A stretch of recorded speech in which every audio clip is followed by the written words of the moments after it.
E recebendo o nosso colunista das quartas-feiras para falar de economia, professor Paulo Rabelo de Castro. Você já conhece, ex-presidente do IBGE, ex-presidente do BNDES, um craque no assunto da economia para abordar qualquer assunto. Se você tiver sugestão, você pode mandar para o nosso WhatsApp aqui, que na semana que vem a gente já coloca na pauta, já manda para o professor Paulo Rabelo de Castro. O assunto agora vai ser a escala de trabalho dos contratados pelo regime CLT, um assunto que vai ganhar força agora depois do Carnaval.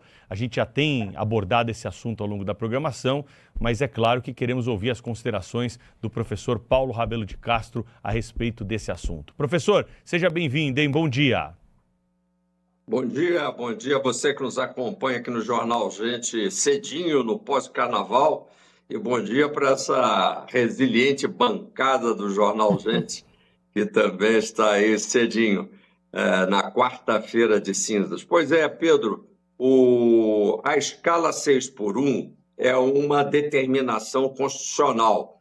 É importante que você que nos acompanha saiba que a Constituição brasileira já fez uma previsão de uma escala máxima de 6 dias de trabalho para 1 dia de descanso. Eu costumo dizer que é uma previsão bíblica, porque diz a Bíblia, né, Cláudio Humberto, que Deus descansou no 7º dia. Eu acho que isso já existe desde tempos imemoriais. A necessidade do descanso, a necessidade da pausa, a necessidade da reposição de energias. Isso é muito correto. A Constituição foi sábia ao estabelecer uma escala de 6 dias de trabalho para 1 de descanso. Ela fez uma previsão extra de que também o total de horas de trabalho dentro de cada dia não deveria passar de 8 horas e pouco, ou seja, na soma, 44 horas de trabalho que poderiam ser espalhados nesses 6 dias. Pois bem, esse é um limite, isto não é uma recomendação, nem é uma regra fixa. Haja vista que você que está nos ouvindo, provavelmente, e é a maioria da população que trabalha na área de serviços, trabalha com escalas distintas.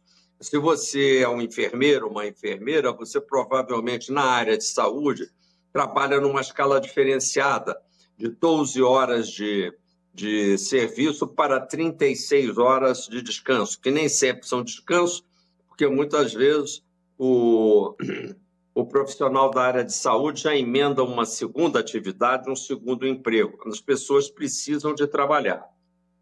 Surge o ano eleitoral de 2026, já no ano passado essa agitação começou, o pacote de bondades, na realidade a cestinha de bondades do presidente Lula se abre para tirar uma onda, é o que a gente diria, né, Thaís, na gíria, tirar uma onda com o eleitor desatento, dizendo o seguinte: não, 6 dias de trabalho, apesar de bíblico, só Deus mesmo consegue trabalhar 6 dias seguidos para um de descanso. Nós, mortais, precisamos, no mínimo, uma escala 5x2, que é, como eu disse, uma grande maioria da população trabalha nessa chamada semana inglesa, que vai de segunda a sexta, folgando sábado e domingo, e começaram a aparecer, então, propostas de alteração constitucional para diminuir, por lei, aquilo que é apenas um limite, porque cada cidadão pode negociar com o seu empregador escalas diferentes, desde que não ultrapasse esse limite da escala 6x1. E, portanto, eu diria hoje, Pedro, para fazer uma conclusão prévia, de que o limite constitucional já me parece adequado para o nível de condição econômica do Brasil, em que algumas atividades ainda exigem uma presença de 6 dias na semana de trabalho, podendo, entretanto, haver uma negociação inteligente que estabeleça, aí sim, uma relação entre o avanço produtividade das atividades laborais, ou seja, você conseguir elevar os ganhos de eficiência nos dias de trabalho, de forma a poder ir economizando horas de trabalho no total da semana. Faço uma ressalva final, que é muito importante, e até, vamos dizer, homenagem ao Carnaval e ao fim do Carnaval. É que a escala 6x1, 44 horas de máximo de trabalho por semana, não constitui estatisticamente a prática brasileira. Quando a gente vai, Cláudio, pesquisar as estatísticas de quanto é que é na média, ou seja, no total de todos os que trabalham no Brasil, as negociações nos levam a um número diferente. São 39 horas de trabalho, o conjunto de o conjunto médio, obviamente, de todas as atividades no Brasil. E se nós, Thaís, formos incluir as férias, os dias não trabalhados por feriados, e é por isso que estava mencionando o Carnaval, alguns de nós trabalhamos, inclusive, no Carnaval, mas a grande maioria deu uma pausa, inclusive na segunda-feira, que seria, em tese, dia de trabalho. Quando a gente vai somando todas essas práticas, e além do mais um ou outro dia de parada por questões de saúde, não é? Onde você pega um atestado para apresentar o trabalho, a média de horas trabalhadas do brasileiro cai para 32 horas efetivas, aí incluindo os 30 dias de férias e mais esse terço que costuma, às vezes, ser negociado em dinheiro. Ou seja, na realidade, a escala 6x1 ela existe para algumas categorias, sim, para nem todas. Ela constitui um conjunto de benefícios que vão ser somados ao 13º, às férias de 30 dias, a todos os feriados. A gente sabe que o Brasil é o campeão mundial de feriados.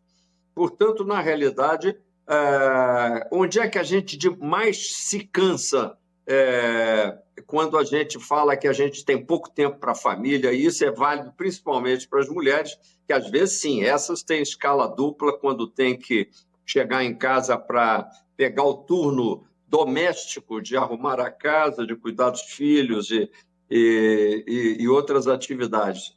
É que nós gastamos no Brasil muito tempo com o transporte. O transporte, principalmente urbano e suburbano, interurbano no Brasil, é muito oneroso para os trabalhadores. E aí sim, se você soma em grandes cidades, principalmente aqui no Rio de Janeiro, por exemplo, é terrível. 2 horas e meia de deslocamento para o trabalho e mais 2 horas de retorno, só isso são 4 horas de trabalho, 4 horas de sacrifício para ir ao trabalho, sem fazer praticamente nada, porque não se consegue, muitas vezes, numa condição apertada, a gente nem ficar lendo ou aproveitando para uma leitura, alguma coisa assim. Portanto, esse sim, essa condição de chegada e retorno à casa, chegada ao trabalho e retorno à casa, esse sim é o grande item que deveria ser objeto de um esforço por parte das políticas públicas, e não mexer na escala 6x1 sem levar em conta a produtividade do trabalho por segmento e por região do Brasil. Então, professor, muito bom dia, bem-vindo aqui mais uma vez. Esse assunto é daqueles assuntos que tiram a paciência das pessoas, né? Porque a gente vive num país que está precisando melhorar a produtividade, está precisando crescer, né? Fazer com que a economia cresça e gere os empregos que são necessários. Mas nós temos um Brasil que falsifica estatísticas de emprego e desemprego. A gente está num país que triunfa a malandragem, né? E a gente vê também, não é, professor, que esse assunto está sendo discutido e será decidido por gente que não trabalha. Basicamente é isso, né? Quem é que vai decidir sobre isso? Aí você pode ilustrar melhor a quem nos ouve. Quem é que vai decidir isso? São os parlamentares que trabalham às terças, quartas no máximo até quinta-feira, né? Então, para eles, é um problema que não os atinge. É a mesma coisa quando as pessoas dizem, o deputado não age, o senador não toma uma atitude em relação à exploração das empresas aéreas que cobram preços, tarifas abusivas, etc. Eles não pagam, nós é que pagamos as passagens dele. Então, eles não tomam providência porque não os atinge. Então, escala de trabalho para deputado não é algo que diz respeito a ele, né? Tanto quanto ganhando bem como ganham, eles não se sentem afetados pela carga tributária brutal que está em vigor no Brasil e com o setor produtivo pagando coisa como 40% em impostos o tempo todo, dia após dia. E ainda vem essa bandeira da malandragem, né? Que é exatamente reduzir o horário de trabalho sem reduzir salários, como se isso fosse possível.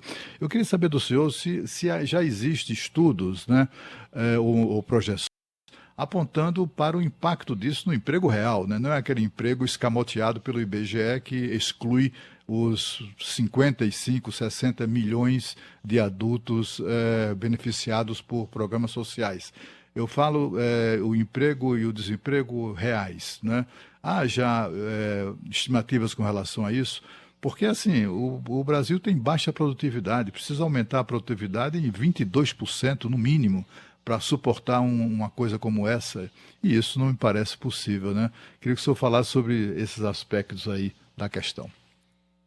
Cláudia, você acaba de tocar no aspecto mais sensível e importante. É curioso que isso me lembrou a narrativa eleitoreira, e agora podemos dizer também carnavalesca do presidente Lula, quando ele pretende ser vamos dizer, o campeão das bondades na sua sanha de se perpetuar no poder, né? De alguma forma, iludindo a população, dizendo que ele é capaz de fazer as pessoas trabalharem menos, ganhando a mesma coisa que ganhavam antes da bondade. Ou seja, manter salário com uma redução da carga horária, como se as empresas e os empresários que contrataram determinada carga horária fossem pessoas malvadas, maliciosas, que estivessem, de alguma forma, já explorando o pobre do trabalhador numa carga excessiva. Na realidade, os contratos de trabalho são feitos de modo voluntário, negociado, portanto, trabalha quem quer, da maneira que bem entende hoje no Brasil. Há, inclusive, falta de mão de obra. Portanto, a força da negociação também está com o trabalhador e com o empregado, que é capaz de dizer o que é que mais lhe interessa e negociar. Aí chega o senhor Lula e tenta entrar nessa relação e criando o quê? O que é que ele faz quando ele entra nessa relação e produz uma redução não negociada e, portanto, compulsória das horas de trabalho? Ele obriga o empresário a ir buscar mais trabalhadores para suprir aquelas horas não trabalhadas pelo trabalhador, que obviamente ficou beneficiado, só que ele, ao fazer esse movimento, muitas dessas empresas passam a reestruturar a sua escala de trabalho e de produção num nível mais baixo. Eu dou um exemplo, por exemplo, de um supermercado que, ao ser impactado, por exemplo, por uma redução, vamos dizer, drástica das horas trabalhadas, ele, obviamente, vai contratar, eventualmente, mais um trabalhador de reposição, mas, no final das contas, ele vai despedir também alguns daqueles trabalhadores que ficaram mais caros para ele. No conjunto entre aqueles que foram contratados para fazer reposição de horas e aqueles que foram despedidos porque ficaram caros e eram menos produtivos, nós teremos uma redução do número de horas trabalhadas pelo supermercado e, portanto, uma redução da produção supermercadista, da produção do varejo. Se nós reproduzirmos esse mesmo fenômeno na indústria, na construção civil, nos serviços de um modo geral, o conjunto dessa obra magnífica do senhor Lula é uma diminuição da produção total do país, ou seja, teremos um impacto, e a gente já sabe, através de uns estudos preliminares, nós agora, inclusive, estamos na ANC atualizando isso com o escritório do professor José Pastore, que de vez em quando conversa aqui, eu acho que também no Jornal Gente, e deve ser ouvido, é uma maior especialista no assunto. Nós vamos atualizar esses dados, mas preliminarmente já posso lhe dizer que existirá um impacto de aumento dos preços, porque obviamente vai estar produzindo menos e obviamente vai haver uma oferta menor. Vai haver também uma diminuição do emprego formal. Certamente haverá um número total de horas trabalhadas no mercado formal menor do que atualmente. E vai aumentar o número de horas informais, porque o Brasil também tem vários acertos que são à margem da CLT, que é a Consolidação das Leis do Trabalho. Portanto, nós teremos um aumento da informalidade e, eventualmente, também da precarização das condições de trabalho. E tudo por quê? Por uma palavra mágica que você usou, produtividade, ou seja, esse ganho de salário por hora não estaria associado ao aumento de produtividade. Mas os senhores congressistas, que você diz que trabalham um pouco, os congressistas que estiverem te ouvindo, vão dizer que não, terça, quarta e quinta eles dirão que trabalham em Brasília. E sexta, sábado, domingo e segunda, ou seja, todos os dias da semana, eles estão dando apoio às suas bases eleitorais. Vamos pensar, Cláudio, que eles são dedicados. Se eles forem dedicados e, quando voltarem para as suas bases eleitorais, consultarem empresários, trabalhadores, eles vão descobrir que mesmo os seus eleitores, trabalhadores, não estarão dispostos a modificar sua escala de trabalho se for para aumentar a inflação dos produtos, a cesta básica aumentar de preço, diminuir a oferta total, diminuir a demanda por mão de obra total, não é? E, obviamente, reduzir-se a taxa de crescimento da economia brasileira. Sabe, professor, a gente tem falado muito sobre isso aqui, falado com cuidado, porque se a gente chega para qualquer pessoa e fala, olha, você trabalha de segunda a sábado, você não quer trabalhar só de segunda a sexta e continuar ganhando a mesma coisa? Parece que é um baita presente. E é lógico que faz diferença na vida da pessoa. Tem um impacto, isso acontece. A questão é a gente lembrar que tudo tem consequências, né? Quando você faz uma escolha, essa escolha traz uma consequência. E aí, enquanto o senhor falava, eu me lembrei de uma entrevista que nós fizemos recentemente aqui no Jornal Gente, num sábado, com um brasileiro que hoje mora no Paraguai e é consultor de empresas do Brasil que estão indo para o Paraguai. Então, ele ajuda o empresário a montar um CNPJ paraguaio, a criar sua instalação, a se regularizar legalmente no país, a contratar mão de obra. E tem muita empresa brasileira que está indo para o Paraguai, né? Se a gente falasse isso há 20, Sim. 30 anos, você falava, mas como, fazer o quê no Paraguai? Hoje tem muita gente indo para lá. Muitas empresas, principalmente industriais. Tá? Pois é. Primeiro porque a energia é mais barata do que aqui, até por causa das sobras de Itaipu, mas também por causa de uma questão de mão de obra, né, professor? Que também é mais barata. E não é que é mais barata por causa de salários, mas por causa de benefícios. A jornada é mais alta, o período de férias no Paraguai é menor do que o período de férias no Brasil e há uma carga tributária sobre a folha de pagamentos menor do que no Brasil. Então, o empresário olha e fala, escuta, aqui eu estou operando assim, aqui no vizinho eu vou operar com mais produtividade, por que não? No começo, a pessoa fica ali meio, na dúvida. Mas quando um vai, dois vão, três vão, vários do setor vão, isso acaba incentivando, né? Então, eu estou colocando isso aqui porque são as consequências. A gente não mora numa cápsula, a gente mora num mundo, não tem bobo na história e está todo mundo disputando.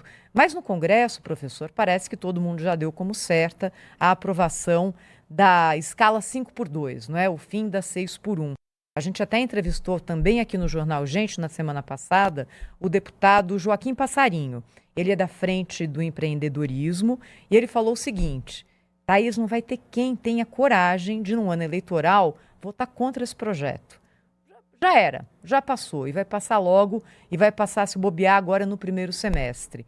O que os setores produtivos estão tentando, e eu não sei se estão organizados a esse ponto, é aprovar algum tipo de compensação. E ele citou, por exemplo, uma volta da desoneração da folha de pagamento para os maiores empreendedores, porque vão ser duas coisas. É a folha de pagamentos que está sendo reonerada naquela volta gradual que foi combinada com o Supremo Tribunal Federal, combinada aqui, eu estou sendo elegante, e esse fim da escala 6x1. Que tipo de compensação que o senhor enxerga que poderia ser útil para evitar mais estragos à economia, caso esse projeto seja mesmo aprovado? Porque, professor, parece que no Congresso não vai ter ninguém que vá levantar a mão contra ele, viu? Bom, aí você, Thaís, infelizmente, está começando a dar razão à descrição um pouco mais ácida que o nosso colega de bancada, Cláudio Humberto, faz do Congresso e dos congressistas.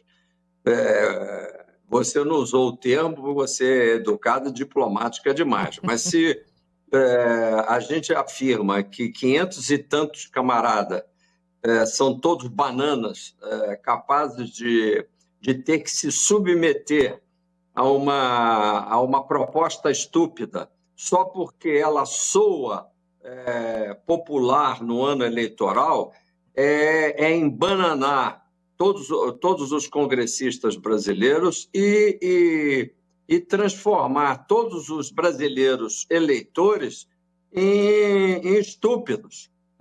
É chamar as pessoas de bobas, incapazes de entender que não é só trocando escala 6x1 por 5x2 que o Brasil melhora, que o Brasil fica mais próximo do lazer e da família. Como eu disse, o grande truque hoje para melhorar as condições de lazer e proximidade do trabalhador à sua família é reduzir os minutos de trânsito nas principais cidades brasileiras. E se a gente ganhar 15 minutos de trânsito e investir em trânsito de massa, fazer realmente disso uma política pública para o próximo governo, porque este é um governo que ele é bom mesmo de desfile de carnaval, que, aliás, é o que nós temos feito nesses últimos 4 anos, fazer desfiles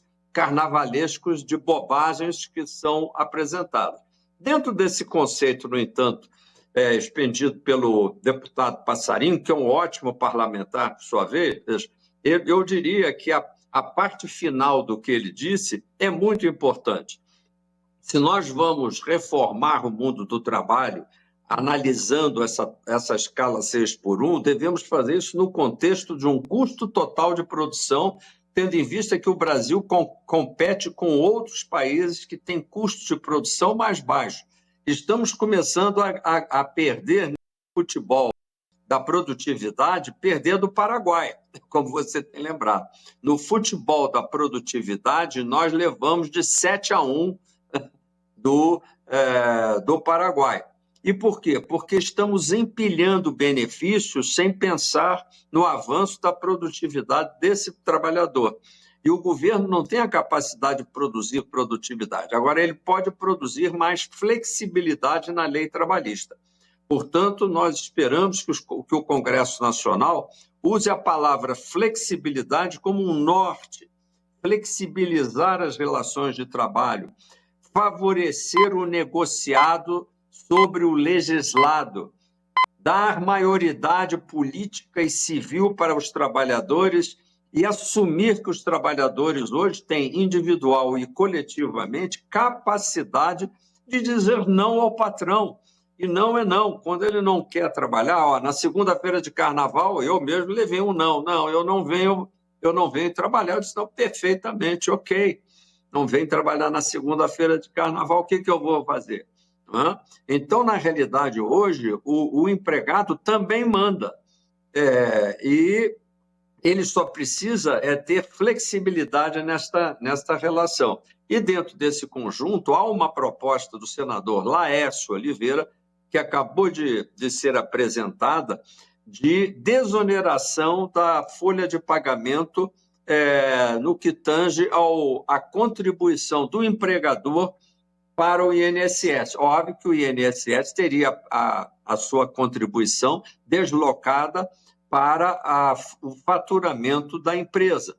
Obviamente, não existe milagre. Você tira o ônus da folha de pagamento e desloca para uma outra variável econômica que vai sofrer esse ônus. Mas essa é, sim, uma ideia boa, é uma proposta interessante que merece ser aprofundada e a gente não deveria nem começar a discutir escala 6x1 sem também, no Congresso, negociar um pacote de desoneração geral do custo geral do trabalho. E, nesse sentido, o deputado Passarinho tem absoluta razão. Nós não vamos aprovar essa bondade lulista de 6x1, 5x2, 4x3, sem estabelecer um bom senso da flexibilização das condições de trabalho. Professor Paulo Rabelo de Castro está conosco aqui sempre às quartas-feiras para discutir assuntos ligados à economia. Professor, quarta-feira que vem tem mais. Fala, Cláudio Humberto. Pedro, eu só queria dar uma informação, professor, sobre o Paraguai e essa fuga, sobretudo de indústrias brasileiras para o Paraguai. Isso acontece porque no Mercosul, as empresas brasileiras que se instalarem lá vão continuar abastecendo o mercado brasileiro, só que sem pagar impostos ou com a carga tributária bastante reduzida, porque, afinal de contas, o Paraguai estimula o setor produtivo, né? E está lá, empresas brasileiras gerando empregos para os paraguaios. No começo do ano, reportagens do Jornal da Band mostrou que mais de 200 indústrias brasileiras já haviam se transferido para abandonar o Brasil e foram para o Paraguai. Esse número se aproxima rapidamente das 300 indústrias.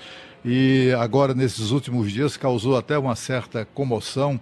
Uma das indústrias, das fábricas mais tradicionais do Brasil, a Karsten, de Blumenau, Santa Catarina, fabricante de roupa como é que chama isso? Roupa de banho. Oval, cama, mesa e banho, Cama, mesa e banho e tal, está indo embora para o Paraguai. Não é? Poderia estar expandido no Brasil, poderia estar oferecendo mais empregos aos brasileiros, mas não, além de o governo atual, né, taxar violentamente, abusivamente, brutalmente as indústrias, as empresas, os empregadores de uma maneira geral, além disso ainda presepadas essa coisa aí da escala 5x2.